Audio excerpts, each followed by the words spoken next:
زیغم صاحب، پاکستان میں بار بار بنگلہ دیشی ماڈل، پھر ان کی معاشی ترقی کے حوالے یا نگران حکومتوں کا نظام یا ناکام ہائیبرڈ نظام، یہاں بہت سی مثالیں، حوالے سب کچھ ہوتا ہے، مگر اس سب کے باوجود وہاں سے شیخ حسینہ کو ایسی نفرت کا سامنا کرنا پڑا کہ ملک چھوڑ کر فرار ہونا پڑا۔ پاکستان میں ایسی کوئی مثال نہیں ہے۔ کیا اب بھی پاکستان میں بنگلہ دیش کے سیاسی و معاشی حوالوں کی مثال یا تقابل کی گنجائش ہے؟ نہ صرف گنجائش ہے بلکہ موسٹ اپروپریٹ، سب سے اہم اگر کوئی حوالہ ہے پاکستان پر بات کرنے کا تو وہ بنگلہ دیش ہے۔ دیکھیں، ہر ملک کو اس کے اپنے سیاق و سباق میں دیکھا جاتا ہے، لیکن جو کمپیریزنز ہیں وہ بھی بہت اہم ہوتے ہیں۔ بنگلہ دیش جنوبی ایشیا کا مسلمان ملک ہے جس سے 1000 سال کے تہذیبی رشتے ہیں۔ ہماری تاریخ اکٹھی ہے مسلم ساؤتھ ایشیا کی۔ صرف 55 سال پہلے پاکستان سے وہ الگ ہوا ہے، اور جب الگ ہوا پاکستان جیسے حالات، پاکستان سے برے حالات، post colonial state, Henry Kissinger نے کہا کہ یہ ملک ایک باسکٹ کیس ہے۔ اتنا سا ملک ہے، چھوٹا سا، اور اتنی آبادی، کوئی وسائل نہیں سوائے سمندر کے جہاں سے مچھلی نکلتی ہے، اور اس باسکٹ کیس نے ایشین ٹائیگر اپنے آپ کو بنا کے دکھا دیا۔ کس طرح کی ترقی کی آپ دیکھیے، دنیا مثالیں دیتی ہے، ہم کیوں اس طرح کی ترقی نہیں کر سکے؟ جو شائننگ سٹار تھا 1960 کا، وہ کیوں پیچھے رہ گیا؟ بنگلہ دیش 15 سال سے 6 سے 8% کی گروتھ پہ چل رہا ہے، اور پاکستان مشکل 3 سے 4% کی گروتھ، آدھی گروتھ، اور وہ بھی بوم اور بسٹ اکانومی۔ آخر معیشت کا موازنہ کیوں نہیں بنتا؟ پاکستان کپاس اگاتا ہے، اور جنوبی ایشیا کا سب سے بڑا ٹیکسٹائل ایکسپورٹ کرنے والا ملک بنگلہ دیش ہے۔ کپاس والا ٹیکسٹائل کیوں ایکسپورٹ نہیں کرتا؟ کیوں کمپیرزن نہیں بنتا؟ ہم کیوں دھاگا بنا بنا کے ڈمپ کرتے ہیں؟ اس پوری اکانومی پہ سوال ہے نا کہ کس طرح کی ہم نے کرونی کیپٹلسٹ اکانومی بنائی ہے۔ آج ایک بنگلہ دیشی پاکستانی سے 8 سال زیادہ زندہ رہتا ہے، وہاں کا بچہ کم مرتا ہے، وہاں کی آبادی پاکستان سے آدھی رفتار پہ بڑھ رہی ہے، معیشت دگنی تگنی ہے، اور آبادی آدھی ہے، تقریباً سٹیبل ہے۔ آخر کوئی بات ہے نا؟ پھر تقابل تو نہ ہوا کوئی بھی۔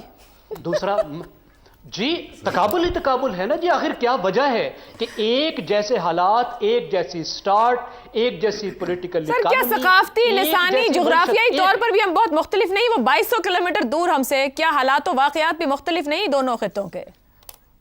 جی مختلف بھی ہیں، ملتے بھی ہیں۔ مجھے ایک کمپیریزن اور کرنے دیجیے، پھر میں پولیٹیکل بات کر لیتا ہوں۔ میں معیشت کی بات کر رہا تھا۔ آخر ٹیکسٹائل اکانومی ہے نا وہاں کی، پاکستان بھی کاٹن سے ہی سارا کچھ کماتا ہے نا، پاکستان کی بھی تو ٹیکسٹائل اکانومی ہے نا۔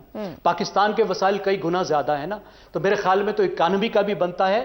اور ایک اور بات، میں کچھ 6 بار بنگلہ دیش گیا ہوں، یقین کیجئے مجھے بنگلہ دیشی پاکستان سے بہت بہتر مسلمان لگے۔ ہم جیسا عقیدہ رکھنے والے لوگ ہیں، مسجدوں میں جانے والے لوگ ہیں، وہی مولوی ہیں، وہی مسلمان ہیں، انتہائی اسپرچول لوگ ہیں۔ صحیح۔ آخر بنگلہ دیشی کیوں وکھرے ٹائپ کے مسلمان نہیں ہیں؟ کمپیرزن کیوں نہیں بنتا؟ بنگلہ دیش میں مسلمان کا گلا کیوں نہیں کاٹ رہا؟ وہاں مسجدوں سے کافر کافر کے نعرے کیوں نہیں لگتے؟ وہاں توہین مذہب پہ لوگوں کو زندہ کیوں نہیں جلایا جاتا؟ مجھے بتائیے وہاں کے اور یہاں کے مسلمانوں میں کیا فرق ہے؟ وہاں کی ریاست نے مذہب کو اس طرح استعمال کیوں نہیں کیا؟ کتنا بڑا کمپیرزن ہے۔ اور دیکھیں، سب سے بڑا کمپیرزن پالیٹکس پہ بنتا ہے۔ پوسٹ کلونیل سٹیٹ انگریزوں سے آزاد ہوئی، ایک جیسے پولیٹیکل سائیکل میں پھنسے ہوئے ہیں۔ ٹھیک۔ یہاں پہ وہ چیز ہے جہاں پہ بنگلہ دیش کوئی قابل تعریف بات نہیں ہے، ویسے ہی ڈکٹیٹرشپ، ویسے ہی ہائبرڈ سسٹم، اور سب سے اہم بات، سنگل پارٹی ڈکٹیٹرشپ کا شوق اور جنون۔ بھٹو، مجیب، نواز، عمران، اور پھر محترمہ حسینہ واجد، ایک پارٹی، سنیا ہومن گلیاں، وہی خواہش، بار بار بربادی۔ دیکھ رہے ہیں کیا ہو رہا ہے، لیکن ڈکٹیٹرشپ قائم کرنی سب سے اہم مثال ہے۔ اگر باہر جانے کا دروازہ نہیں رکھو گے تو پھر یہ ہوگا، اور پاکستان میں کئی بار ہوا ہے۔ جب بھی ڈکٹیٹر گیا ہے پیچھے تباہیاں چھوڑ کر گیا ہے۔ میرے خیال میں بہت بڑا لیسن ہے پاکستان کے پالیٹیشنز کے لیے بھی اور پاکستان کی اشرافیہ کے لیے بھی کہ یہ سٹیم وال ملک کو مت بناؤ، درست ہے، دروازے کھول کے رکھو، کھڑکیاں کھول کے رکھو۔ ٹھیک ہے۔ हमाद साहब, गुज़िश्ता रोज़ से भी हम देख रहे हैं सियासतदानों की जानिब से जैसे कमेंट्स आए, इसीलिए सवाल रखा कि पाकिस्तानी सियासतदान वहाँ मुमासलत तलाश करते हैं, एक का हीरो और दूसरे के लिए ज़ीरो होता है। आखिर क्यों तलाश करते हैं और क्या मिसाल मुमकिन है आज इतने साल बाद भी कि वो बांग्लादेश में जाके देखते हैं कि आपका हीरो आज मेरे लिए ज़ीरो और मेरा ज़ीरो आपके लिए हीरो? मिसाल देखिए, आप मवाजना तो आपको करना पड़ता है। दुनिया के किसी भी खित्ते में कोई वाक़या होता है तो हम देखते हैं, यानी बतौर स्टूडेंट्स ऑफ पॉलिटिकल साइंस और सिस्टम्स को हम कंपेयर करते हैं कि वहाँ क्या सूरत हाल थी, क्यों हुआ ये। एक हुकूमत जो चल रही थी वो, और आप जैसे दोस्त गिनवा भी रहे हैं कि इस कदर मुआशी तरक्की, इंफ्रास्ट्रक्चर बन रहा है, पावर्टी एलिविएशन हो रही है और पॉपुलेशन कंट्रोल हो रही है और सब अच्छे इशारे आ रहे हैं, और उसके बाद ये नतीजा निकलता है। तो फिर ये दोस्त जो कंपैरिजन्स कर रहे हैं ये सारे वैलिड हैं। पर सर मेरा एक सवाल है, आपको माजरत से टोकने के लिए, मैं सवाल ये इसलिए रख रही हूँ कि हमारी दाखिली सियासत में बड़े लीडर्स इसको इस्तेमाल करते हैं नारे और इल्जाम के लिए। मैं यही अर्ज करना चाह रहा था कि ये हमारे यहाँ पर सिर्फ नहीं होता है। खित्ते के मुल्क जो हैं वो जब कोई एक्टिविटी होती है इस तरह की, कोई पॉलिटिकल अपहीवल होता है तो उस पर बात की जाती है। और आप देखिए कि हिंदुस्तान में क्या हो रहा है। मैं अभी देख रहा था कि कांग्रेस कह रही है कि ये हम भी एनर्की की तरफ बढ़ सकते हैं और मोदी साहब जिस तरह ऑटोक्रेटिक रूल कर रहे हैं तो इस मुल्क में भी ये सूरत हाल पैदा हो सकती है। इसी तरह सब लोग अपनी सियासी एक तो पॉइंट स्कोरिंग भी करते हैं ना, पॉलिटिकल लोग तो अपने आर्गुमेंट को स्ट्रेंथन करने के लिए लगे रहते हैं, लेकिन इसके अलावा जो संजीदा पॉलिटिकल साइंटिस्ट हैं वो भी एलिमेंट्स को देखते हैं, फैक्टर्स देखते हैं कि क्यों ये हुआ, किस नहज पर गए मामलात। तो इसी हवाले से मैं इसमें, दोस्तों ने सारी बातें लगभग कर ली, लेकिन मैं समझता हूँ कि 2-3 निकात बस मैं आपको तेज़ी से गिनवाता हूँ। ये एक हाइब्रिड निज़ाम था बांग्लादेश में, ये बात हमें मद्देनज़र रखना चाहिए कि ये हाइब्रिड निज़ाम की एक शक्ल थी जहाँ पर मिसिंग पर्सन्स बढ़ते जा रहे थे, जहाँ पे एक्स्ट्रा जुडिशल किलिंग्स हो रही थी, ये सब चीज़ें वहाँ पर हो रही थी और फ्रॉडुलेंट इलेक्शंस हो रहे थे, एक के बाद एक हो रहा था।